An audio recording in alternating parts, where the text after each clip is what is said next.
Ladies and gentlemen, Ross Smith of the Garage One Podcast and Supercar Showcase. I'm here with Will, and look at this bad boy. Holy mackerel. This is, yes, you're seeing that right, that is a right-hand drive.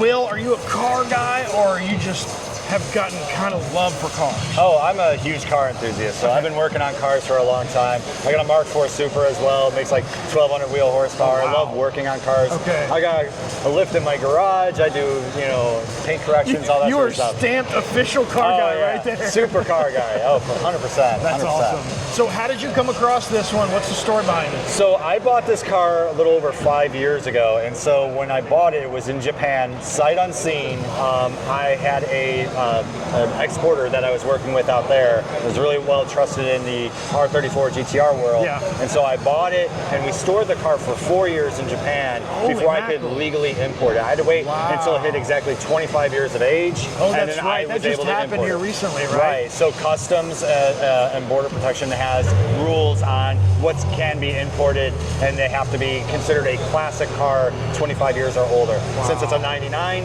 I couldn't bring it in until 24. Holy mackerel. So you had 4 years of restoration on this before you could even bring it in. That's right. So we did all original Nismo parts on it, which is Nissan's performance line. Very So cool. it's got the complete Nismo Z-Tune body, the wheels, the cluster, the seats, the carbon fiber hood, everything. Right on. Yeah. Very cool. So what else is in your collection? You said you got this one, and what else? I have a Mark IV Toyota Supra. Supra? Yeah, and that one's built. It's a 3.4 liter, makes like 1,200 wheel horsepower, Woo. manual transmission. That one is a left-hand drive car. It's a US spec car. That's This awesome. one's right-hand drive, being a Japanese spec car. What do you think your favorite thing about this particular car is?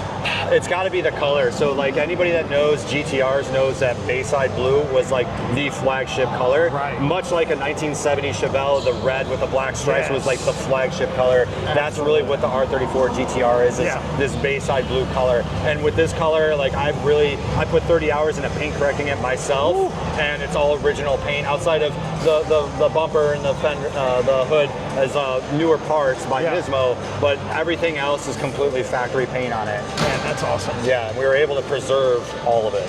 So obviously you got some two badass cars.